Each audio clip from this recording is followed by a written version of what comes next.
offering will be a French presentation, The Awakening of a Nation, the journey of Sri Aurobindo. Today we walk alongside Sri Aurobindo, not only the sage and seer, but the fearless nationalist, the luminous writer, the dreamer of a free India rooted in her own soul. From the lecture halls of Cambridge to the fervent streets of India, from the bold pages of Vande Mataram to the silent depths of inner transformation, his journey is one of courage, awakening, and the call to Swaraj, freedom in body and spirit, guided by his three eternal principles. Nothing can be taught. The mind should be consulted in its growth and to work from the near to the far. This play is the creation of the very hearts and minds you see before you. They have written it, shaped it, and now breathe life into it, with their teachers walking beside them like quiet companions on the road. Let us now witness the story of a man who taught us that the liberation of a nation begins with the awakening of the soul, vers l'indépendance. Aujourd'hui, nous sommes tous réunis ici pour célébrer le 79e anniversaire de l'indépendance de l'Inde et l'anniversaire d'un révolutionnaire dont la contribution à l'indépendance du pays est véritablement immense. À l'occasion de son anniversaire, nous, les élèves de classe 7 et 8, avons l'honneur de présenter une petite pièce inspirée de la vie de Sri Aurobindo et retraçant son parcours. Certains dialogues et personnages de cette pièce sont des fictions inspirées de faits historiques dans un but éducatif et théâtral. Sri Aurobindo, largement reconnu pour son œuvre spirituelle, a joué un rôle décisif, mais méconnu à l'étranger dans la lutte pour l'indépendance de l'Inde. Bien plus qu'un politicien, il fut l'architecte d'une conscience nationale, convaincu que la libération ne pouvait pas advenir sans une révolution intérieure. Pour lui, il fallait éveiller une volonté collective, ardente et irrésistible de liberté, enracinée dans l'âme de la nation. Venez écouter l'histoire de sa lutte de la bouche de l'homme lui-même. Mon éveil politique a développé à Cambridge, inspiré par les discussions et les lectures secrètes parmi les étudiants indiens exilés. Quand nous sommes arrivés à Londres, mes frères et moi, nous sommes devenus membres d'une société secrète, le Lotus et la Dague, dont les membres s'engagent sur l'honneur à œuvrer pour la libération et la récupération de notre nation.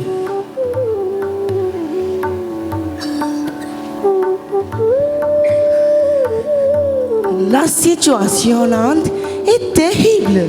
Le peuple souffre, les impôts augmentent. On ne peut pas parler librement ici. Attention, mais Arvind, lui, n'a pas de peur.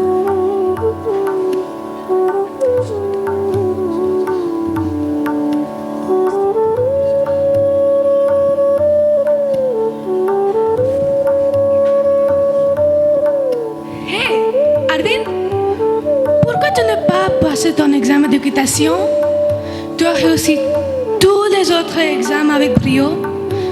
L'échec à ce test entraînera ta disqualification. Ma chère amie, c'est parce que je ne souhaite pas devenir fonctionnaire et travailler dans l'administration britannique. Je veux retourner dans ma patrie, ma mère, l'Inde. Peu après, il rencontra le Maharaja de Baroda, Sayajirao Gaikwad, et accepta le poste qu'il lui proposait avant de rentrer en Inde en 1893.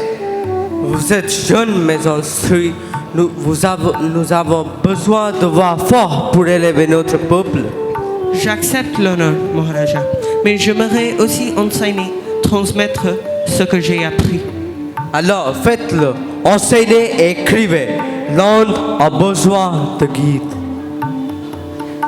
Secrétaire particulier de Maharaja, lui-même rebelle à toute tutelle étrangère, il rédigeait plus tard des articles incisifs de Vande Mataram critiquant vivement la domination britannique. Donc, comme je le disais, il y a des tunnels en Inde. Donc nous pouvons installer des cachettes ici. Et... Ma chère cousine, comment vas-tu? J'ai entendu que tu chuchotais et complotais contre les Britanniques. Franchement, à quoi bon?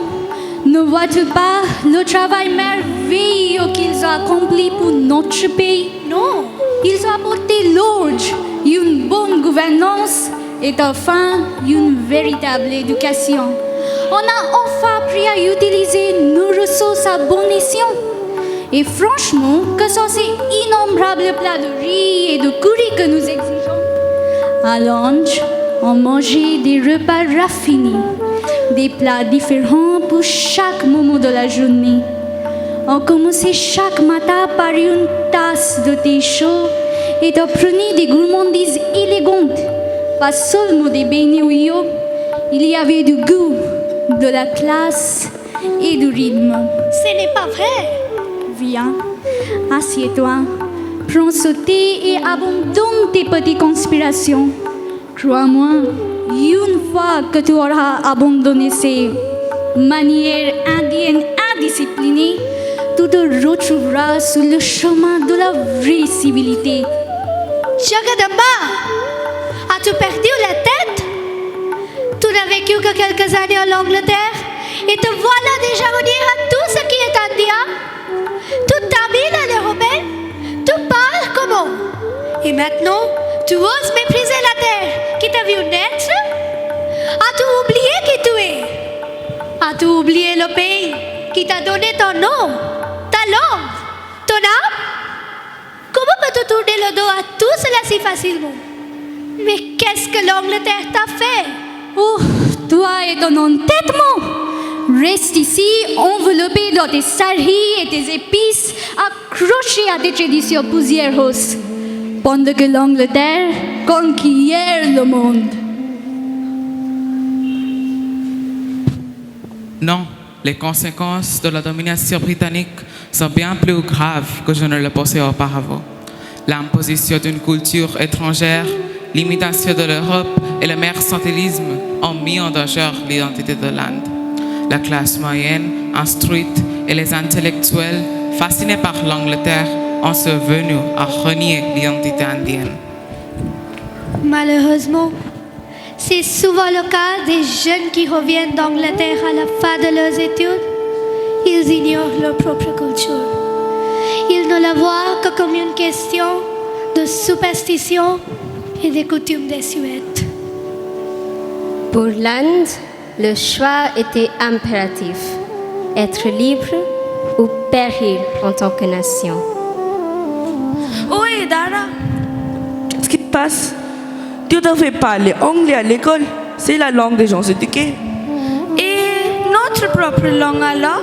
Le sanskrit, le bengali, l'hindi, ce sont aussi des langues de sagesse. Peut-être, mais tout le monde admire les Anglais. Pas Aurobindo, il nous apprend à nous admirer.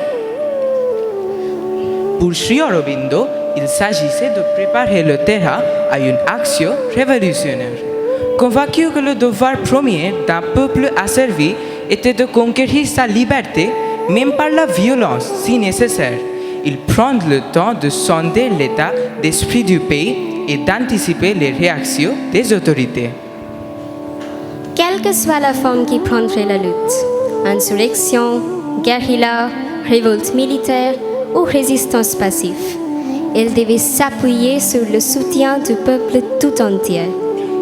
Il fallait donc éveiller les consciences, rappeler sans relâche aux Indiens qu'ils n'étaient pas une race d'esclaves vouée à pince devant l'autorité de l'homme blanc.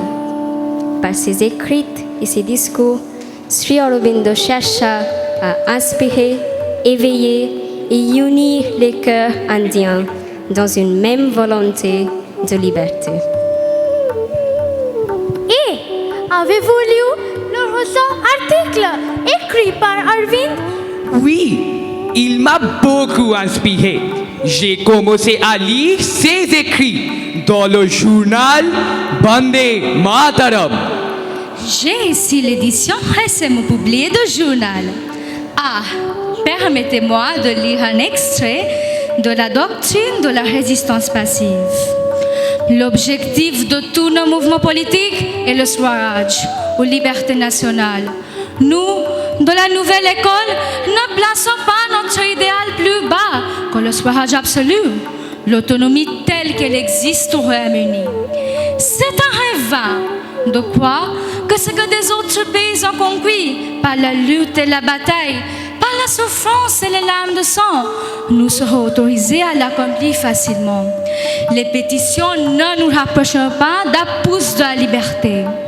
Et à partir de là, nous progressons sans cesse vers le seul véritable objectif, création d'un gouvernement populaire et libre et la revendication de la liberté indienne.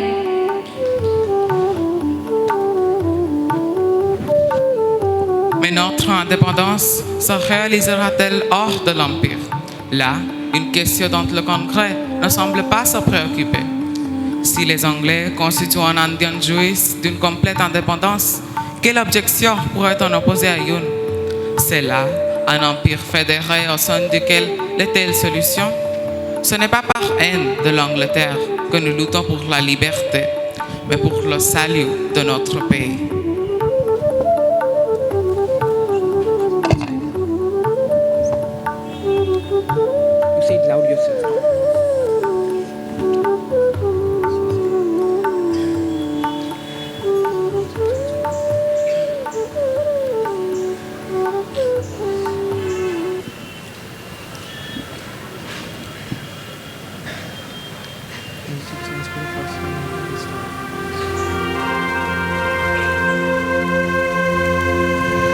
Je te salue, ô mère, baïnée de tes œufs fécondes et porteuse de tant de fruits, si fraîche quand le vent du sud court sur tes verdoyantes moissons.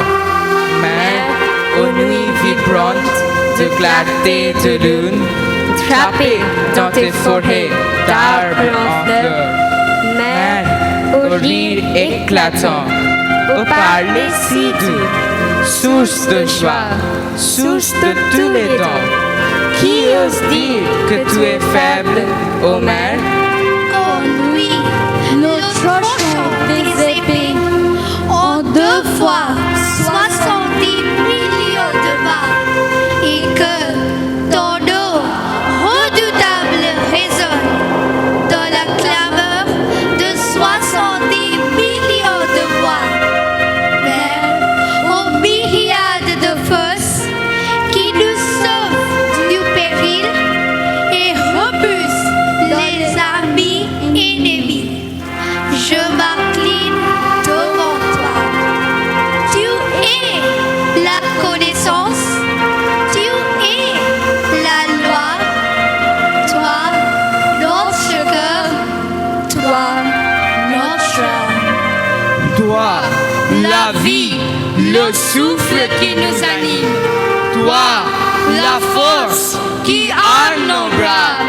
La flamme d'amour jaillit de nos cœurs.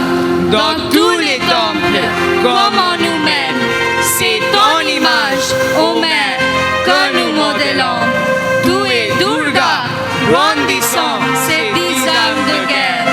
Lakshmi, jouant parmi les lotus. Tu es la parole, tu es celle qui dispense la connaissance. Devant toi, je m'incline, mère de plénitude. Pure, sans égal, baïnée de tes eaux fécondes et porteuse de tant de fruits. Me voici prosterné devant toi. Mais au temps de nuit, candide et radieuse en ton sourire, de mille joyeux parés, terre de l'Inde, tu es notre soutien, notre mère.